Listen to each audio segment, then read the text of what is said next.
morning. Hi, how you doing? My name is Sean Shapiro. This is Ask a Traffic Cop. It is Tuesday, the 9th of August, and we are doing what we do every day. We're answering your traffic and police questions for an hour because that's how we roll. If you've got questions, well, first of all, if you're watching, you're probably on one of the platforms that are currently staring at me. So Instagram Live, TikTok, YouTube, Twitch, Twitter, LinkedIn, Facebook, one of those. Now, if you're on YouTube, Twitch, LinkedIn, or Facebook, you can just ask us questions in the comments. They all get organized in a nice way on screen. Perfect. And we see them. If you're on Instagram, you can use the Q&A function. That's the question mark in the bubble. And normally I'd say you could use the Q&A on TikTok. However, it hasn't worked in like 2 months, and it's just for us. It doesn't work for us. I don't know why.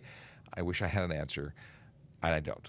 But in the meantime, you can use trafficcop.ca, which will take you directly to our volley space, and you can jump in there to ask questions. There's a couple of questions that came in overnight, 12 and 13 hours ago. We'll talk about those. We'll also discuss whatever comes our way. First things first, I want to talk about Vision Zero Enforcement Team. They are a dedicated group of officers who do nothing but enforce the law. Yeah, they don't go to radio calls. They don't invest collisions. They go and change driver behavior one ticket at a time. That's right. They issue tickets to change behavior. They literally go there and try and save lives. Now, how do I mean they go there? Well, they go to different divisions every day, focused on information that's provided by the analytic folks in our analytics department. They do big number calculating and figure out who needs the most attention, when, and where. Today, officers will be in 22 Division and 33 Division. Those are the neighborhoods of Etobicoke West Mall, Queensway, Parkwoods, Donalda, Bayview Village, York Mills, and many others. But those are just some that might ring a bell, because saying 22 and 33 doesn't necessarily resonate with anybody. Okay, I'm going to do a quick thing here where I try and mute so I don't play back myself. And I'm going to go into the live stream so I can see in the big screen. Why isn't it there? Well, apparently it's not working. Come on. Okay, it's going to let me go in anyway. Even without logging in? Really cool. Oh, that's awesome. Okay. What do we have here? We have the assistance of Q, and as a result, we can actually have curated comments and questions, which means my life just got easier. So good morning and thank you. I want to start off with questions that came in last night. So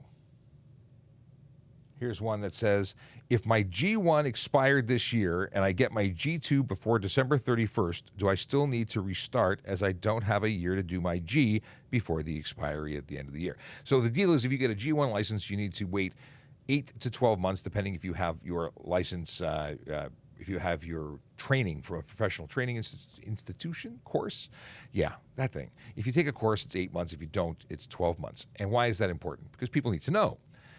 Now, if you waited 5 years or you're part of an extension where you're beyond the 5 years and you're only able to continue to drive as a G1 because of the extensions put in place till December 31st, 2022, well, then when you go and take your G2, my understanding is they will extend it for 5 years and you have to pay again.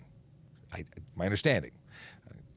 When you go do it, please let me know if that changes, but or what happens to you when you're there. But that's what we understand will happen when you get there, and that's cool. So if you have your G2 and you are expired anytime after March 2020 or later, you are good until December 31st. We did a lot of talking about this. We talked about this all the time during the pandemic and released the heat of things. I guess the pandemic's still a pandemic if there's still issues. It's not gone. In any case, that is the question there. Now, there was also a question, and it is to settle a debate. A friend of Michael's is buying an e-bike. Now, apparently, it has more than 500 watts of power and goes 90 kilometers an hour. Now, Michael's friend seems to believe he does not need a driver's license, does not need insurance, and does not need a license plate. But Michael's friend is wrong. Very wrong, because that's a motorcycle. In order for an e-bike to be an e-bike in Ontario, it must fall under a number of things, rules, regulations, and you can get that. And I even sent them the link to the MTO page, because all you have to do is search Ontario e-bike regulations, and you're going to get the answer. It cannot have more than 500 watts of power. It cannot have the ability of going beyond 32 kilometers an hour on a flat surface, and it can't. I believe it's 120 kilos. And you know what? I can go and find out exactly how many kilos. It can be, why? Because I have the link here where I shared. Hey, Sean, sorry to bother you. Me and my friend. I could have actually played the question from, do I want to open it here? Here, I'm going to search it on this page because I don't want to mess up my counters in the background. And that's what happened last time I pressed the link. Okay, it's MTO. I'm just Googling it. MTO e-bike rules. So e-bikes are considered bicycles under the law because they follow certain criteria. However, if you modify them, they're no longer e-bikes. They become motorcycles. They need license, ownership, and insurance, and they must be insured. I said that twice. So, but the problem is you can't actually insure them. They're not motorcycles because they haven't been passed. They don't have VIN numbers attached. They're motorcycles in the eyes of the law, but they're qualified to be on the road because they don't have VIN numbers. So the rules say a handlebar for steering, working pedals, 2 or 3 wheels, and electric motor braking system. A rider has to be 16 years and older, wear an approved bicycle or motorcycle helmet, keep the e-bike in good working order, and follow the same rules as other cyclists. But in order for it to be an e-bike, it's maximum assisted speed of 32 kilometers. That's interesting because that means even when you're pedaling, the maximum speed can only be 32 kilometers an hour. A maximum weight of 120 kilos, including the weight of a battery and the bike, which is cool because I've been saying 120 and was unsure of myself, but I was correct. No modifications to the motor that will allow it to exceed the power outage greater than 500 watts or an assisted or a speed greater than 32. A battery and electric motor securely fastened to the bicycle frame to prevent them from moving while the e-bike is in operation. All electrical terminals must be properly insulated, minimum wheel width of 35 millimeters and a minimum diameter of 350 millimeters, and 2 independent braking systems that apply force to each wheel that are capable of bringing the e-bike while being operated at a speed of 30 kilometers an hour to a full stop within 9 meters on a level asphalt surface from the point at which the brakes are applied. I got to read these things because that's, who does that? Well, apparently, if you want to be following the rules, those are all required. And I say that, tongue in cheek. You have to follow all the rules. Otherwise, you're on a motorcycle and you need license, ownership, and insurance. By the way, if you didn't know, the fines for not having insurance are $5,000 to $25,000 for the first conviction. So that's a thing. All right, back to questions. Does the cameras affect your insurance? What cameras? Are we talking about speed cameras? Are we talking about red light cameras? I'm assuming those are the cameras you're referring to. And no, they don't. They are issued against the owner of the vehicle because they're issued against the plate and not the driver. And insurance is based on the driver record. So they don't affect your driver's license. Quick question. Can you drink non-alcoholic beer while driving in Ontario? Well, yes, because you can have root beer, which is, I guess, non-alcoholic beer. If it has no alcohol, it's non-alcoholic and it's not covered under the rules about alcohol. Yeah. How much does a child have to weigh before they can move from the car seat to a booster seat? You know what? I don't remember the in-between. I can tell you that when they hit 80 pounds, 8 years old, or 4'9", they don't need to be in a booster seat at all, even though we still suggest they remain in a booster seat as long as possible. If you look at this, if I go to Google and I type in booster seat child restraint, Ontario, it's going to be an MTO site. And here we go, choosing a car seat. So it's going to have regulations specifically outlined on every different level of car seat. But, child, okay. I don't have it either. Where is it? Car bed, snug hippo, easy, that's different. Oh, come on, there's a chart. I've seen it before. I know it exists. Booster, oh, here we are. Rear facing, it says, come on, where is it? This is not the right page. I found the wrong page. Google, you failed me. But you can go to, oh, here.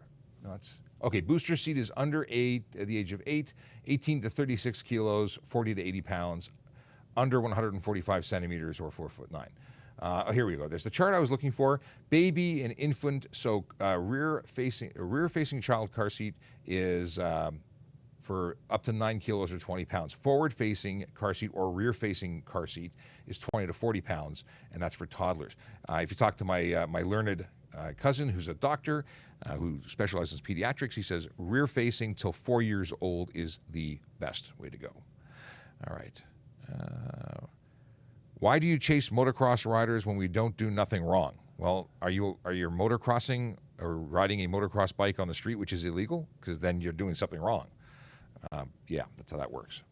I don't chase them because I'm in the office. But if you're riding them on the road, you deserve to be charged because you're not allowed to be there. Can you take pictures of an accident scene, both vehicles, if you were involved? First of all, it's a collision scene. We don't say accident because accident suggests it just oopsie-doo happened. But in fact, it really did happen, and it happened because someone made an error. So you can take pictures of a collision scene if you're involved. Take pictures of your vehicle, the other vehicle. Take pictures of the identification of both parties. Make your life easy. Writing takes too long, and people don't know how to do it anymore. You want to make sure it's legible and correct. Take the best evidence copy you can. And if you need to, call the police and get direction. Vaping and driving, is it legal? I'm assuming that's the question mark, even though there were only 3 words with a question mark. And the deal is you can vape as long as the contents of your vape juice, is that what it's called? That's gross. The concept of juice, and anyway.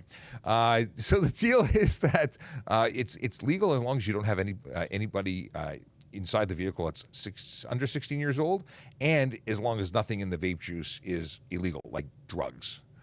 Is it illegal to not stop at stop signs in a parking lot?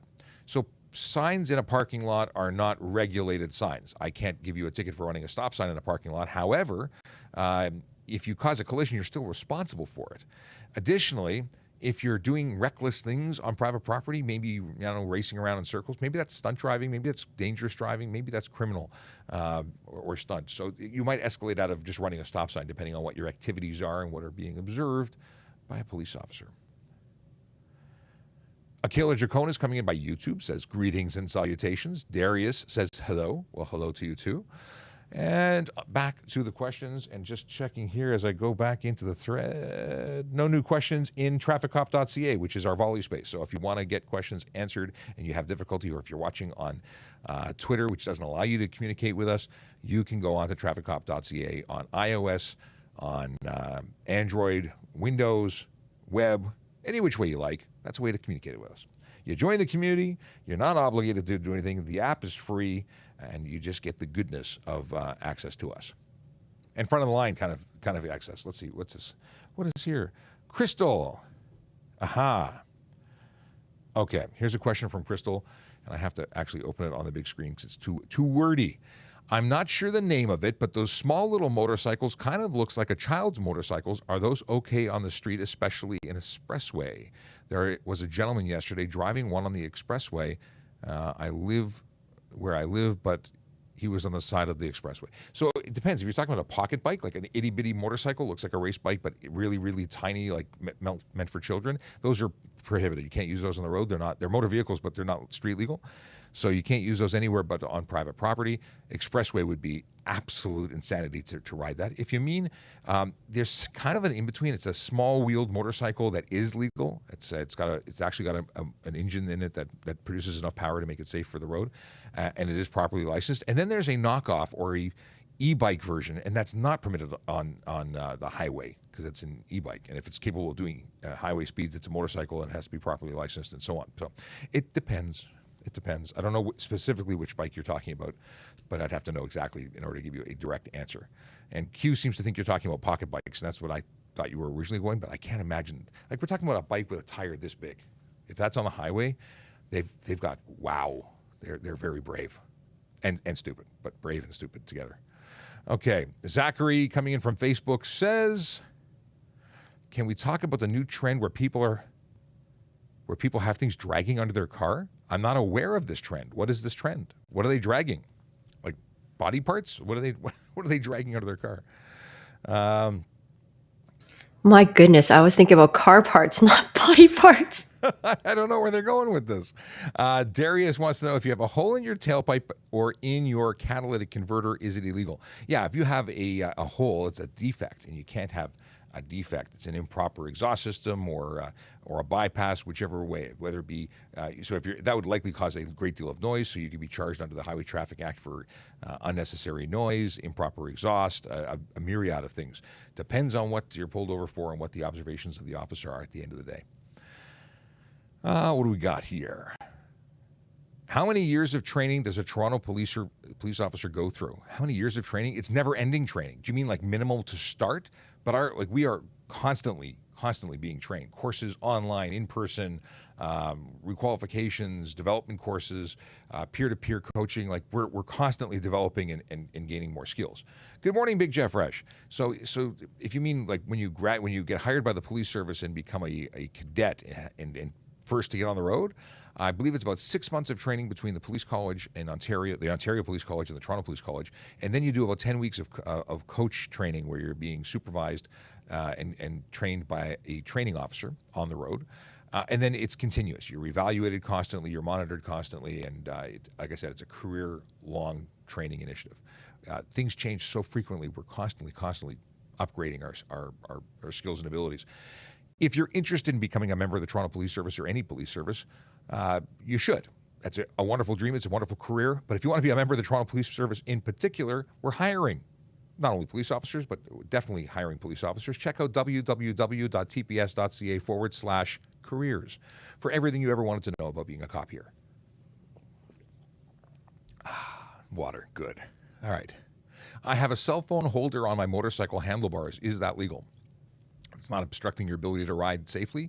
If it's not obstructing your view, I don't see any issue with it. Now, if you're using it while it's mounted, that's the problem. You can view down and look at a GPS mode, but that's it. And save and accept. You can also press to hang up or answer. My suggestion is Bluetooth to your helmet. That's the best way to go. Sabu wants to know, can I drive the speed limit within my lane in long highways but swing gently with a tune? It shows how mindfulness driving is. Oh, mindfulness? You mean mindlessness?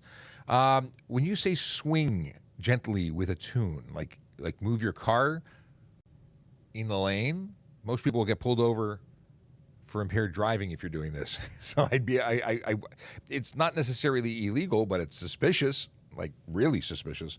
My suggestion is don't do that. And Crystal confirms pocket bike. Okay.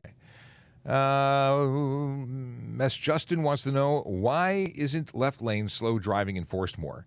It really depends on what you mean by left lane slow driving. Most of the people I see in the left lane are doing the speed limit, which is perfectly legal, and I have to be careful what I say. The people who are speeding are breaking the law, and if you're worried about slow drivers, then you shouldn't be driving above the speed limit. They're right, you're wrong. If you're talking about people driving below the speed limit, that's different. If you're talking about driving below the speed limit, they should be in the right lane. Now, is it enforceable? Depends on how slow they're going. We'd like to see them in the right lane, and we'd probably investigate them if they were doing something really dangerous. But it really depends. And in Toronto, most often the highway's a parking lot, unless you're talking about 5 in the morning when I drive to work and I'm being stopped, I'm being passed like I'm not even moving, because I do the speed limit, and then people are doing 30, 40K over the speed limit past me. And I wish I drove a police car home because I'd pull them all over. Okay.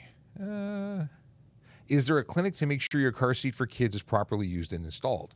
That is a great question, and the answer is CPSAC.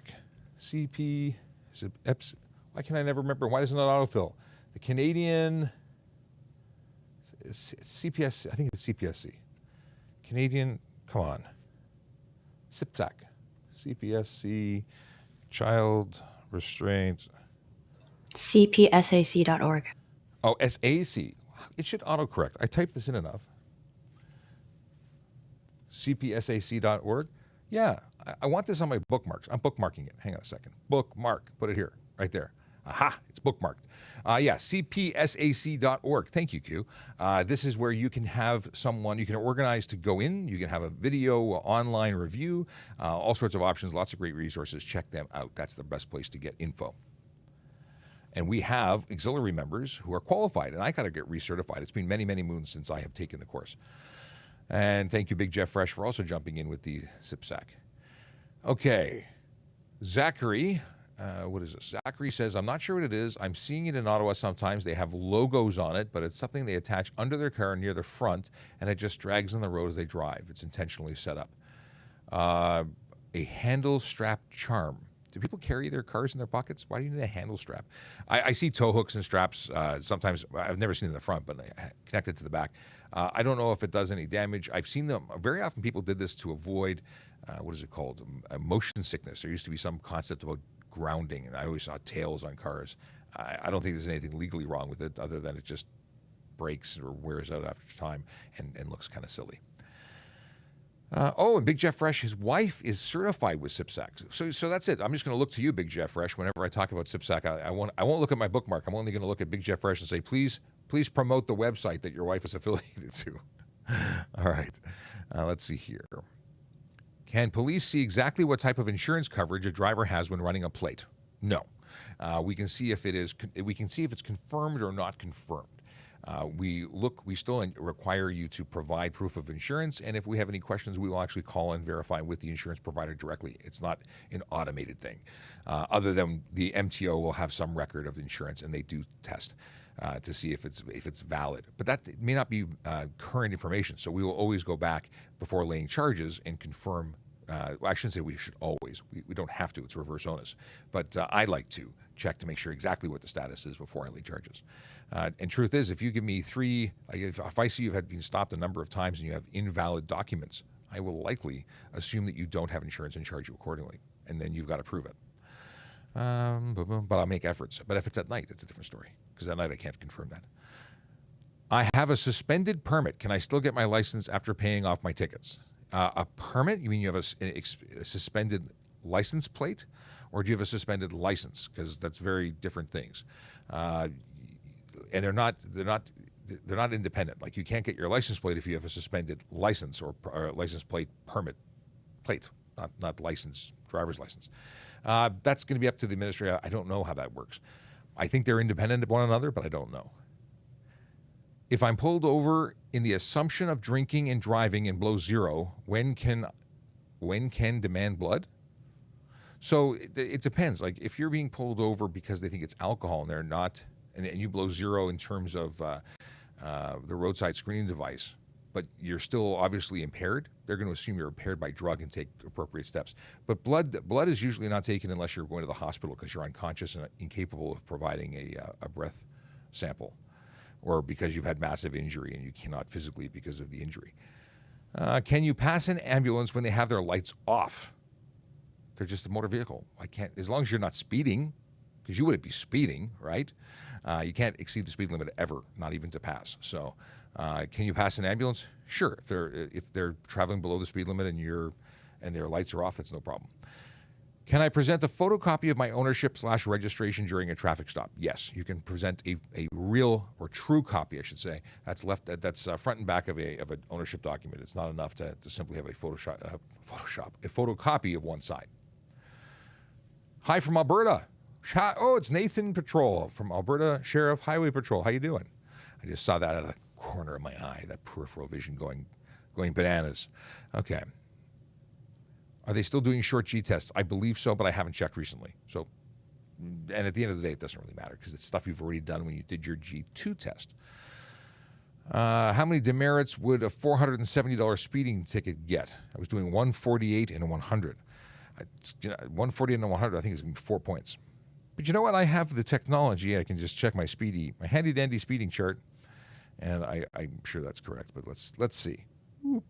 49 is 4 points. Yes. 148. Oh, let's go down. 148. So that should have been. You said it was 470. Oh, because you're out of. Where was it? Where were you ticketed? So, according to me, 48 over in a 100. Well, 48 over anyway should be $353 if it was Schedule 1, which is just a regular area, and $706 if you were scheduled to a community safety zone. So, hey, if you don't know who I am, well, I got a problem with that. No. If you're new to the channel, you don't know who I am. My name is Sean Shapiro. I'm a police constable with the Toronto Police Service. I go live on social media answering your traffic and police questions. We talk about mostly traffic, but occasionally delve into other topics. I've been asked what kind of donuts I like, because that's important. But if you've got questions, we have answers, usually. We don't know everything, and I think that's reasonable. Isn't that reasonable? I hope it's reasonable, because otherwise you're out of luck. Okay. I have a question. What happens if you illegal turn on railway tracks? I have a great video somebody sent me about a vehicle making you turn right on the railway tracks. Well, it's what is the actual charge we'd go with? Would it be unsafe move? Would it be U-turn prohibited? Let's see. Because I say that, and I talk about U-turns all the time and that they're not allowed. If you violate them, I don't think I've ever looked up what the actual what the actual offense is. Is it turn not in safety? Well, there's U-turn on a curve, no clear view is $110. Oh, U-turn at a railway crossing, $110. And 2 demerit points. There you go. There's the answer. $110. Not expensive enough. It should be much more expensive. It should be like well, actually, there's offenses under the Railway Act, and that like if you cross the barriers, you can get 880. I think it's 880 in fines, which is awesome. Because the HTA goes up only to a certain amount, and then you get these much higher amounts under the Rail Act. What do we got here? Way back, some cards had a strap that, yes. For safety? Oh, this is a static charge for safety. They have since resolved the issue in the current age. I didn't know that, Akela. Akela Draconis dropping some knowledge. I thought that was to make people not be nauseous. Or as some people say, nauseous. I don't understand why people say nauseous, because to me it's nauseous. That's like my other pet peeve, when people talk about niches. It's niche marketing. Niche. We're in a niche. We're in the traffic niche, but some people say niche, and it drives me bananas. Anyway, and nauseous. Nauseous also drives me bananas. I'm sorry. My rant is over. What do we have here? Do I need my license plate on the front bumper of my car? Yes. If you're an Ontario registered vehicle or in another province or state that requires 2 license plates, it must be on the front bumper or the frontmost part of your car in a conspicuous purpose, easy and legible. It cannot be in your front window. It cannot be, behind the grill. It has to be in an obvious place. It's seen. Now, I have no issue with the tow hook adapters. I think they meet the grade. There are many a manufacturer who put them offset to the left or right. I see no issue with that. I can't find anything in law to say that there would be an issue with that. So I would do that if you're really worried about your precious bumper. Did you just hit the wire to your mic? No. Yes. Thank you. What? Thank you. You're welcome. It's actually just looking at. I looked at it and it's running between power cords. It must be doing wonders for interference. Okay, I got to relocate that wire. Now that we've brought it up. If your car insurance expires and the police pull you over, is that a fine? It's a don't drive anymore, and it's a charge that has no specific amount, because if your insurance expired, you're not insured, which means you're looking at fines of $5,000 to $25,000 and a term in jail up to 6 months, depending on how they see it in court. Now, chances are, I've never seen anybody go to jail, because it's 6 months or a fine or both. That's up to the courts. But don't do that. That's bad. Yeah, really not good. If someone on a bike path, oh, and by the way, if you have subsequent charges, it goes up from there. That's the first conviction. Okay, back to this. If someone on a bike path and it crosses a roadway at an intersection, do they have to stop? If you have to be really, yeah, you're crossing a roadway. You have to stop. You're crossing a roadway. The roadway takes precedence over bicycle paths. Yeah, you have to stop. You have no. It would be very messy if you didn't. You have to look both ways. You have to cross when it's safe. You can be charged if you don't. And yeah, I don't understand. Now, if you have a bike lane and it's crossing, as long as you're crossing with the light, the person who will be turning into your path is responsible. Turning in front of you is responsible. But if you're talking about crossing it against the light or where no light is present, you are responsible to make sure it's safe to go. Yeah. What happens if I block my license plate with my hand on my bike when entering the 407? There's a specific charge for that, and it's not good for you. I mean, whether it be hand or any other version of blocking, it's obscure. Let me see here. It's under plates, permits and plates. Obscure. I think it's gonna be under obstruct plate. There's one for toll. Aha. 13 sub 3.1, obstruct plate preventing identification by a toll system. It's $110, no points. There you have it. Is it illegal to play loud music while driving? I focus more with my music on. Loud music depends on if it's spilling out into the world. If it is, you can get charged with unnecessary noise. It's no different than if you play your stereo loud, or if you have a muffler that's not really muffling. Yeah, loud music is not something you can share with the world when the world doesn't want to hear it. But you can have loud music contained within your vehicle. It's just not as safe. You may be focused, but you can't actually hear what's going on. Now, I've said it before and I'll say it again. Hearing is not a requirement under law for driving. You can be deaf and drive. But if you have the gift of hearing, use it to stay safe. Being focused on the music may not be the best thing to do. Okay, if a cop pulls you over on a single lane road, should you stop even if it blocks traffic? You are obligated to stop safely, but immediately when pulled over by police. It's not shop for better parking. Pull over to the nearest curb or edge of roadway and stop. We will give you directions, but you don't know what we're doing and why we're doing it. What if your car was on fire? You stop. We might be just telling you something like that. Now, if you think that you're reading our minds, still stop, because you can't. It's not a thing. Okay. What do we see here? What are the rules on diesel trucks rolling coal with intention? What are the punishments? This is emissions stuff. You can't do it. I don't know the fine specifically. I think it's going to be no muffler and whatever comes with that joy. I want to stop looking things up because most people understand that that's illegal. And rolling coal may be additional charges because it's going to be noise. It's going to be improper muffler. It's going to be emissions as well. I think you're bypassing emissions checks or equipment on this. So it's going to be Environmental Protection Act. So you're starting to get into big stuff. Can you get pulled over for quickly checking a smartwatch screen? I have a smartwatch, and if I look at it, I can see it's 10:32. If I'm using it as a watch, no, you're not going to get pulled over. If you're texting a letter to mom asking what's for dinner, that's a problem. If you're interacting with apps on your phone, yeah, it's very often and has in the past been considered a handheld communication device, and charges similar to that of a cell phone, if not, well, it's the same, have been laid against drivers who are using their smartwatches. Mine has a cell phone built into it, right? Like I don't need my phone to use it. It's absolutely a handheld communication device. This is interesting. Very frustrated by bicyclists who slap my car from behind as I am already turning right. Okay, so you're turning and you're in their path, so you didn't yield to them. They might be communicating their distaste or dissatisfaction or unhappiness with you, and you might be in the wrong. I don't know exactly what you're doing.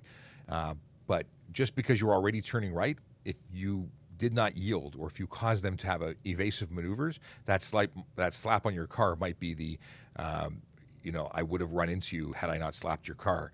And maybe you need, if it's happening a lot, maybe you need to reevaluate how you're driving. That could be a you problem. Are you finding more collisions? They said accidents, but I'm correcting it live. Are you finding more collisions from texting and driving versus impaired?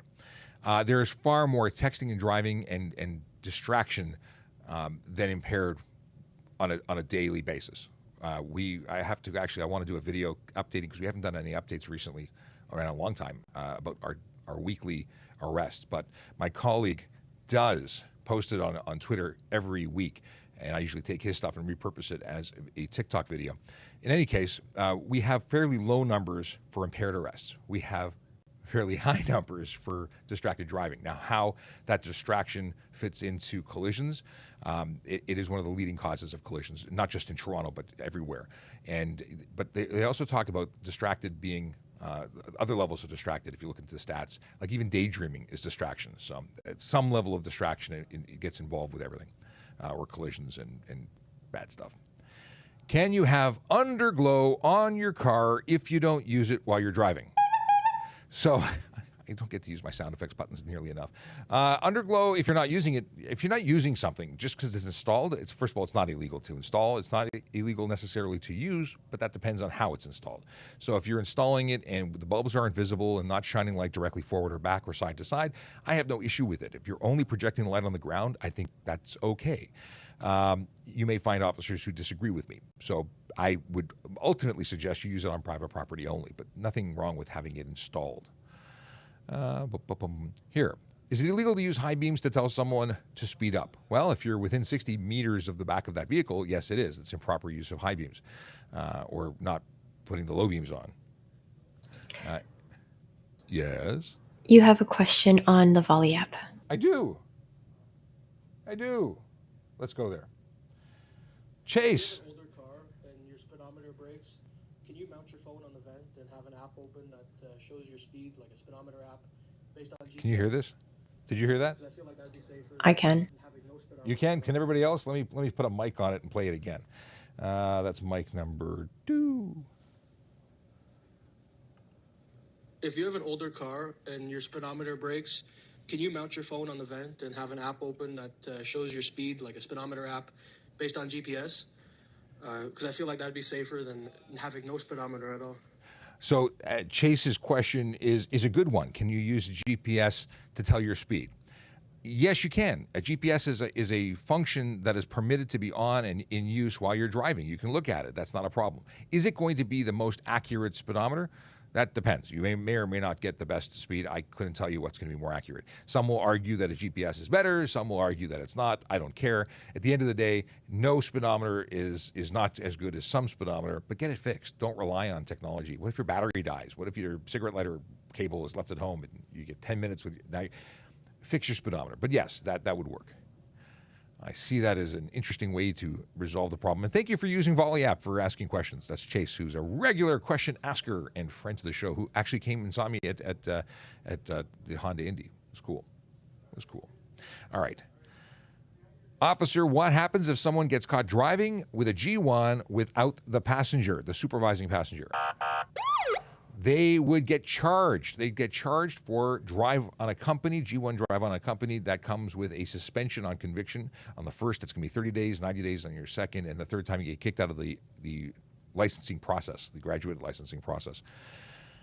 It's also important to know that you're not licensed when you're doing that. Your license is conditional on having somebody supervising you. You yourself is a learner's permit, really not a license, and you're not insured. So if you get into a collision, guess what? Your insurance company is going to say, your car is bye-bye. We're not paying for it. Also, if someone lent you their car and didn't check that you had a proper license, they can be charged under the Highway Traffic Act. If they knew you were licensed and are not licensed properly and said, don't use my car, and you used it anyway, then you could be charged with take vehicle without consent. So there's a whole bunch of things. Can you verbally confirm about plates and covers and frames? There was a video that went around recently. I'm surprised there's not much more discussion about it. Plates, frames, covers of any kind, illegal, cannot be on your plate. You must have a clearly legible plate, and tinting your window or putting a cap on it of any kind, clear, tinted, colored, any variation, illegal. Even the license plate frames from dealerships that say buy from this company, illegal. Okay, we have a question here. Heavy tinted front windshield from U.S. get plates pulled. Well, you know what? It's an unsafe vehicle for the road. So I don't know if they if they'd pull the plates, but they'd certainly be charging them and instructing them not to drive.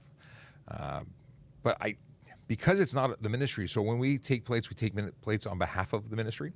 I'd have to dig a little deeper to see if we can take plates from elsewhere, because we don't return them to our ministry. I don't think, but maybe we did. At the end of the day, tinted windshield, illegal, can't be here. They should have stopped it at the border, like into Canada. I wouldn't have let that vehicle enter, but I'm not a border person, so they don't ask me things. Okay. Is it illegal in Ontario to cross over two solid yellow lines? No. Lines are suggestions. They are educational. They tell you what's on the other side, like vehicles coming at you, which is what yellow means. It means the traffic will be coming towards you on the other side of that line. So whatever you choose to do, you're responsible for, but it's not against the law for the line. Now, you have situations on the HOV. They have signs that say don't cross that line. That would be disobeying the sign, not the line. That's sublime. Okay. How does the new no sticker, what is this? How does the new no sticker on your license plate work? They don't issue you license plate stickers anymore. That's about it. Everything else is the same. Well, actually, that's not true. They don't charge you anymore either. There's no fee involved with renewing. As long as you have paid your fines, you renew. They may or may not ask you for proof of insurance. If it doesn't show up as valid, they may ask you for new information. But you choose 1 or 2 years, and Bob's your uncle. That's it. Is Bob your uncle? If someone has a life suspension? Okay. I was thinking suspension. Okay. If someone has a lifetime suspension because of drugs but stops doing drugs, can they get their license back? If it's a lifetime suspension, they'd have to apply to the courts to somehow resolve that. But it's a lifetime suspension is a lifetime suspension. It's not a lifetime suspension until you make better choices. You'd have to apply and get that overturned. But yeah. Suspension because of unpaid expired plate sticker ticket. How long is that suspension? Generally speaking, it's until you pay for all your fines and get it reinstated. That's my understanding. It's not a term suspension. It's you can't drive until you fix this. Is how I understand it to be. Can I film a police officer when I'm pulled over? Yes. However, if you're being given instructions and you're busy filming and not following those directions, you might have a problem. If I'm telling you to get out of the car and get on the ground because I'm going to put handcuffs on you, then you need to follow those directions, and maybe you got to set up a tripod first because you got to follow the directions. Otherwise, things are going to escalate. You don't get to say, but I'm filming this, so you can't arrest me. Doesn't work. Do you lose points for an expired license? Actually, I don't think there's points for expired license. It's first of all, it's documents, so there's nothing. Even unlicensed, there's no points because what are they going to add points to? So no, there's no points in an expired license. You're unlicensed though, so that's an issue because you're not licensed. Yeah. Is there a max amount of weight when hauling a trailer? If so, what is it and what's the fine? So being beyond a condition, first of all, look at the back of your driver's license. It'll tell you what the weight rating is for your license. It's going to change depending on what kind of license you have. It'll tell you the total for both vehicles, and I think for your vehicle. And it also depends on what your vehicle is rated for. I don't know what the fine is. I'm not a commercial motor vehicle person, but you're going to be getting a lot of them, I imagine, because you're probably unsafe and a whole bunch of other violations. If a bicycle cop has lights and sirens, can they go through a stop sign? Okay. Nobody goes through stop signs. Police don't go through stop signs. Nobody. Not bicycles, not police officers, not fire trucks. Everybody has to stop at a stop sign. Everybody. With the lights and sirens on, I can go through a red light after I've come to a complete stop, assuming I have lights and sirens and it's safe to do so. But I still have to come to a complete stop, which really irks me because there's people who think they can go through stop signs. I don't know. Maybe you saw a video about it. Okay. What I have to do when come to USA and I want to drive with car. Some driver card to what? What I have to do when come to USA and I want to drive with car. Some driver card to USA, etc. So, first of all, we're in Canada, so I don't know what you need to do for you to be able to drive in the United States. In Ontario, in Canada, you can travel and use your foreign license while you're visiting here. Depending on the country you're from, you might require a translation card or an international license. If you're staying over a period of time, you might require that as well. But generally speaking, foreign licenses are accepted during the time that you are visiting. If you become a resident, if you're here for more than, once you become a resident officially, then you have 60 days to apply for an Ontario driver's license. That's a thing. Smoking as a passenger or a driver. Do you mean cigarettes or do you mean marijuana? So if you're smoking drugs, that's a problem. You can't do that inside of a motor vehicle, whether you're the driver or a passenger. Doesn't matter if you're driving or it's parked. You can't hotbox a car. You can't smoke legal or illegal drugs in a car. When you talk about smoking cigarettes, it depends on whether or not you have children in the car that are under 16, because then there are fines under the Smoke-Free Ontario Act that would be applicable to you. What do we have here? I just bought red translucent plate covers. Are they legal to use in Ontario? No. Plate covers are not legal. You cannot put, we just talked about this. You can't put stuff on your plates. What is this? Sabu says, have police tried rewarding good drivers alongside punishing the bad drivers to encourage good drivers? Positive ticketing. We did do something. I don't know when or how or what the program looked like, but positive ticketing was something that was tried. I've seen videos where people get pulled over and they're given an ice cream sandwich, which always made me wonder, what if they're lactose intolerant? That would be a punishment, not a reward. Sorry. Okay. Yes, I have some bad dad jokes. Okay. What if you're speeding for an emergency and a cop pulls you over? Can you keep going? No, because you're not an emergency vehicle. You don't have the authority to speed. You need to pull over. And you got to wait for that ticket. Now, if it's in a medical emergency, I'm going to call you an ambulance. That's what's going to happen roadside, because you're not driving if you have an emergency, regardless if you're the person injured or not. There's none of this, let me give you an escort to the hospital. You're not trained to drive in an emergency. So we call for an ambulance and then they take over. You may still get charged depending on the discretion of the officer. But yeah, that's you don't get to keep going. Because if you do, that's called a pursuit. We just stop you eventually, even if it's at the hospital, then we arrest you. Okay, what can be done about people who abuse disabled persons' car signs? So accessible permits. There are a lot of people. A lot of people who don't need them or require them, and there were people who were found to be issuing them illegally or for no reason or for money. Those get investigated. They get taken. Yeah, it's a thing. It's disgusting because people who need them really need them, and people who misuse them, they're not good people. I'm sorry, I said it. It's not cool. People who really require them need to have those spots. Now, there are many reasons that people can get them that are beyond the obvious of needing a wheelchair, and those are legitimate reasons, and a medical professional has determined that they need them. And if that's the case, my comments don't apply to you. But if you're someone who is able-bodied and just doesn't want to pay for parking or doesn't want to have to walk far or just wants to get that preferred parking, that's despicable. I stand by that. Okay. How much time demerits points stay on license in Ontario? So demerit points stay on. First of all, they're not applied until you're convicted, but they only stay on your license for 2 years from the date of the offense. So if it took you 2 years to get to court, guess what? Your points don't stay on. But if you're talking about the conviction will stay on for 3 years from the date of conviction. So 2 different clocks, 2 different start times. I see a lot of vehicles with colored LED lights. They can have them installed but not in use on the road. Colored LED lights where? Headlights? Headlights can only be white or yellow.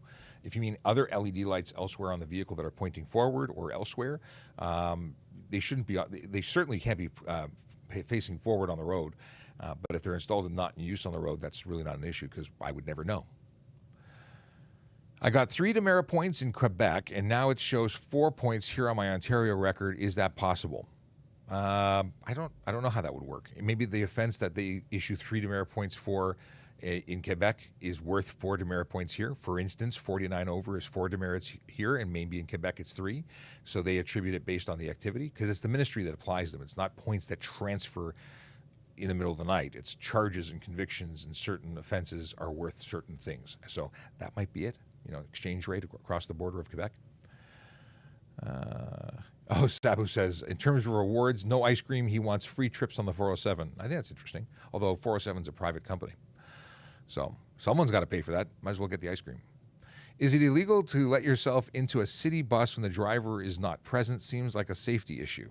Getting into a bus when you're not present, like by knowing the super secret switch that allows the doors to open, I would not be going into a bus without permission from the driver. I would think that is not legal, but I don't know. I don't know because that's a very unusual question. Why would you be getting onto a bus? And where is the driver? Do you have to keep your car insurance slip in your glove compartment or keep a copy on your phone? You need to be able to present an insurance card upon demand of a police officer, period. When you're being pulled over, you have to be able to surrender that. Now, certain companies have electronic copies that they can offer, but if they don't offer that, well, then you can't just take a picture of it. That might be helpful, but not meeting the requirements under the law. So you can keep it in your wallet. I keep the actual card in my wallet. I have nothing in the car. Why? Because I don't want my car broken into and someone to know where I live. It's that TikTok famous thing. It's something I've done since I started driving. Always keep my documents on my person, never in my car. What if you see someone using an accessible permit, not a handicap sticker, if they look fine? You're not a judge of what qualifies. Like I said, psychological reasons for having it. They could have heart or lung or any myriad, a laundry list of things that could be. So we don't, and you shouldn't judge them on that. If they're jogging, maybe. Listen, we do our own thing. If it's a consistent problem and you're suspicious of it, you could certainly make a report. But at the end of the day, looking fine doesn't mean being fine. So we don't judge people. Not like that. T intersection, red light, bicycle jumps on sidewalk, back on road after red light change. So this is someone bypassing the intersection and going on the sidewalk. Well, first of all, in Toronto, it's a bylaw offense to be on the sidewalk if you're over the age of 13. So 14 and up, you'd get a ticket for being on the sidewalk, even just to avoid a red light. But would you charge them for a red light or would you charge them for a sidewalk? I don't know. I'd probably charge them for the sidewalk thing, just because they technically weren't on the roadway when they ran the red light. Interesting conversation, though. If my Ontario license is suspended, can I drive using my Alberta license? No, you see, you can't have 2 licenses. It's against the law. And if you're suspended in Ontario, you are suspended anywhere. And there's an offense for drive on other license while suspended in Ontario. So someone who goes to apply for an Alberta license thinking they're swift and they're going to get around that whole concept of being suspended. Let me look up the actual driver's licenses. Suspended. Driving under license of other jurisdiction while suspended in Ontario. It's no set fine, which means go directly to court and justify your actions to a justice or JP or judge or whoever sits on the bench. It says here, a person whose driver's license or privilege to drive a motor vehicle in Ontario has been suspended shall not drive a motor vehicle on a street or streetcar in Ontario under a driver's license or permit issued by another jurisdiction during that suspension. But you can't have two licenses. In fact, you're supposed to surrender the one when you take the new, and that's a thing. What happens if our license plate is not illuminated? Well, you are required to have an illuminated license plate in Ontario with a minimum of 3 lumens of power, and it's a $110 fine. And it has to be white light only. You can't have. I see all these colorful license plate lights, and it's not legal. Did you have more? Keep them coming. No, those were from Instagram. Okay, those were from Instagram. Yeah, it was in the chat. Oh, I see. Okay. Love your show. It's very interesting and helpful. Well, thank you very much. I'm glad that you're enjoying it. Can you talk about recent HTA amendments, how cops no longer need to show up in court for ticket? What do you mean they don't show up for court and ticket? We show up in court for tickets. We may go by Zoom, but we actually show up. We don't do the viva voce evidence unless that's a very recent change that I've not been aware of.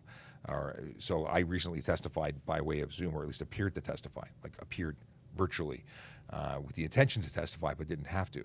So parking enforcement uses viva voce evidence and has been using that for some time, which is why they take pictures of every offense and they take, it's taken on its face.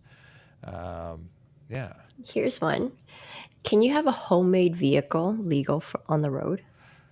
So you'd have to. There are like kit cars. Those are homemade vehicles. They can be licensed as such, but you need to apply for that. They have to be safety, and you can't just make it and drive it. Do reverse lights have to work on a vehicle? Jody, the bus driver, would ask me that. I don't know. You'd think they would. They illuminate your path. I've never been asked that. I don't know. Let's consult the Book of Knowledge. Actually, it's not even the Book of Knowledge. It's just an app that I don't think you do, because you need to have brake lights and you need to have headlights, and I think those are the only headlights that are that are for passenger vehicles required. Now I got to look it up. I'm not going to look it up now, but I am going to look it up later. Private pants. Yes. I don't know. You're responding to drag. What's this? Why are you laughing? What is funny? Because I thought in my mind it registered as like pants, like, the ones that you wear. Okay. Private pants. Oh, not a username. I was checking the other chats. Gotcha. What? What are we talking about? 90% of offenses go unticketed or unseen. Yeah, listen, that's that. If a tree falls in the forest, does it make a sound? By the way, a tree fell in my backyard recently, and it was bloody loud. My neighbor came out, and we're both talking to each other over the fence, and then of course we both had the same bad dad joke. So yeah, a lot of offenses go unseen or unpunished because we're not there to enforce them. When we do see it, we catch people, and then people say, well, I've been doing this every day for 100 years. No one's ever stopped me. You've been very lucky, but you've been very due. So here's your ticket, and stop doing that. That's the whole idea. Enforcement isn't to enforce you every single time. But you have to acknowledge that there's an opportunity to be it's the opportunity or the eligibility for a ticket. So when you're doing something that's against the law, you take your licks because you done knew it was wrong. But then people always look surprised. I didn't know that speeding 20 over the limit was illegal. I thought I was allowed to go with the flow. No. Mind you, I love it when people on other TikTok channels and other videos say, you would have known this if you were watching traffic services. That is by far the biggest compliment. When I catch these tags, I love it. I love it because you're schooling people on my behalf, and I really appreciate that. Here's a good question. Why do I need to show proof of registration when a cop can see that on my license plate? Well, there's this thing called the law, and it says you have to. You make a reasonable, comment. If I can see it, why do you have to prove it? Well, what happens if the internet didn't work and our computers work on the internet? You have to be prepared to surrender that information upon demand. And it's not our job to provide that information for you. It's your job as a driver who has responsibilities, because driving is a privilege, not a right. So if it says you got to do it, you got to do it. And it's simple as that. And for the folks who say, well, that doesn't make sense, it does make sense. We just have technology now that's never been around before. And maybe one day it'll change. But I think you'll be unhappy with the change. And I say that because what will happen is we'll have all this automation, and we're just going to, text you your tickets, and it'll be really fast and easy, and you'll do 1 kilometer over, and you're going to get a ticket. I don't think you really want what would come with the level of automation that people say, well, it's not my responsibility to be responsible. Somebody else's to be responsible. Nobody wants that kind of overreach. And yet, when we're complaining about certain things, we are begging for that kind of overreach. All right. What do we got here? Looking for updated new stuff. What is this? We're talking about statistics and environment. I don't know what we're talking about. I'm jumping into other people's conversations, and they make no sense to me because I'm not part of it. Okay. By the way, Toronto Police does not text you about tickets.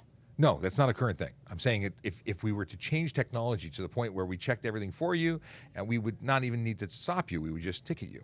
Like, why talk to you if you don't have to provide any information? I'm exaggerating to make a point. Doctor's note on tinted passenger's window. I'm sorry, one more time? A doctor's note for a tinted passenger's window. Well, you can have a tinted passenger's window, but you can only have it up until a certain point. Now, there is no medical exemption in Ontario to provide more than the legal limit. You can't have a windshield tint. You can't have a passenger tint beyond that of what's legal. Now, nothing is allowed on the front windshield at all. You can have no more than 30% light blockage on the windows left and right of the driver. You can have as dark as you want on the back.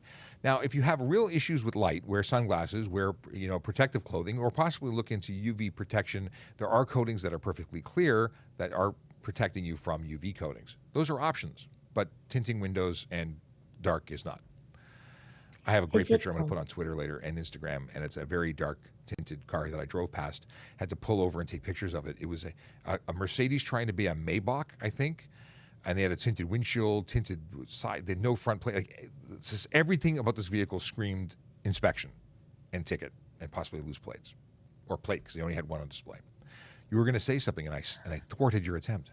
No, I think you provided very good information. Is it illegal for tires to stick out past the wheel well? Yes.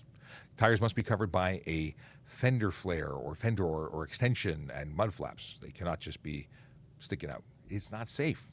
It does look kind of boss, but not safe. It also creates that rooster tail of water when you're driving.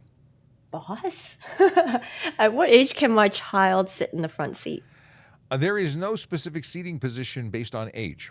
They must be in a child restraint, but that child restraint can be issued or installed anywhere in the vehicle. Well, driver's seat really makes it uncomfortable, but it can be anywhere. And we suggest that you keep your children in the back seat until they're 14 years old, because that's whole development of skeletons and stuff. Doctors and big brain people say that, so I repeat what they say. I'm not a doctor. I don't even play one on TV. But you can have them in the front seat. Now, you can be out of a car seat or booster at the age of 8, 80 pounds, or 4'9" in height. Any one of those three qualifies you to legally be there. But that doesn't mean it's the safest thing. So we still say back seat until 14. And that's what we say. And we say it a lot. Going back on tinted windows, Ms. Dragon Slayer wants to ask, if you are visiting Ontario from another province, what are we going to do about tinted windows? Well, if your vehicle is so tinted that it's considered unsafe, you might be fined here. There's no necessarily we don't let you drive unsafe things that are for our road. So you could be charged, and that's a problem. So know what you're driving and make sure you're following the rules, because most vehicles and most in most provinces have pretty much the same laws. So if you're driving with something that's illegal there and it's illegal here, it's illegal in both places. There's no free pass. Now, it doesn't mean we're actively pulling over every vehicle we see. We also, have the ability to have discretion. So be careful. If you have windshield tint on the front, that's something we would pull the license plates of or for. Like, we take the license plates. You wouldn't be allowed to drive that vehicle in Ontario. If you had license, you could be in a situation where you might be required to peel the plates off, or not plates, but the tints off while you're roadside if you want to drive. That's a thing. This is a total yikes and cringe question, okay? Brace yourself. Okay, My 2-year-old cries way too much in the back seat. Can I sit her on my lap while I'm in the back seat? no, Yeah, see? no. Crying is tough love. It means that you're doing something they don't like, and you're going to do it so that they don't die in a collision. Because lap is not an appropriate place. Now there are exemptions, like if you're in a taxi, you don't have to have a car seat, so you could transport them. It's not safe. It's not a good idea, but it's technically legal. Taking them on the bus, maybe you shouldn't drive or be in a car, if that's the case. But or find ways of entertaining them, but don't put them on your lap. Sabu says, imagine all drivers on a highway listening to the same tune, driving speed limit within their lane boundaries. This is what I meant by mindful driving. That'd be interesting. Where we all. I think this has got some undercurrents of possible like programming and interesting. We get everybody on the same wavelength. I picking up what you're putting down, but I can't visualize it. Ticket scams. Does anyone have you been getting text messages saying that you're getting rebates, discounts, unpaid things? If they're texting you and they want you to click a link, don't. If you think that it might have even an ounce of reality, call the issuing card, call the company with the numbers that are published on their website. Never click anything in an unwanted, unrequested text. It's a scam. And if it's not a scam, shame on them because it looks like a scam. Call the company. If it's a credit card company, call the credit card company with the number on the back of your credit card, not the number that came on an email. Trust no one except us. I've been forced to ask You by have Undead forced. Neon. Yes, I missed the memo for this one. So apparently you're paying for lunch in September for the mods? I have no idea what he's talking about. I Okay. didn't know there was a mod thing in September. Was this a thing in September? I'm going to Saskatchewan in September. Where are you guys going? I'm here. You're there, but I'm going to do some lives from Saskatchewan. You know, I'm going to stay. I'm going to be out there. Is it the prairies? I'm going to be in the prairies, live casting. It has been a slice. I'm going to play a song. It's a song I love. It's a song that I hope you love. It is the Toronto traffic song.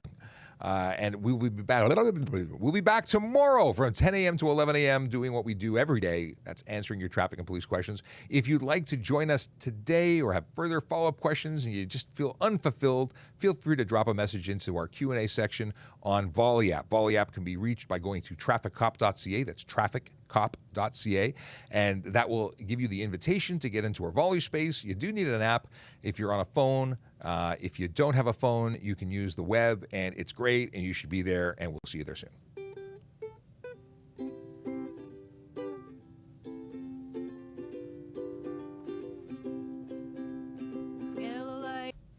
I have to stop this.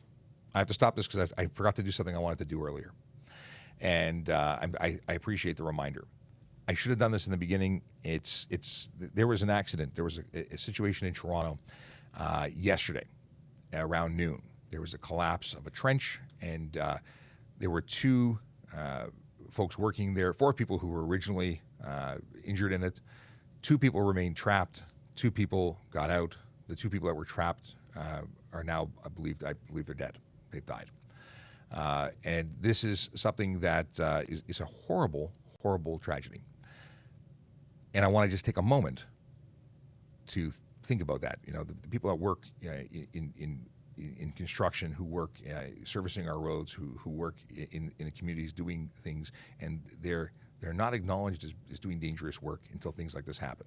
So if we could have a moment of silence for them, and then we'll be back tomorrow. So some silence.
it doesn't nearly do enough. So it doesn't make anything better. But thank you for sticking around for that moment. And if you know somebody that was impacted by that, let them know, because I do. And it may not have gotten to them, but I hope that they're doing well and that this is a tough time. So with that, we'll be back tomorrow, 10 a.m. to 11 a.m. See you then. 10, 9,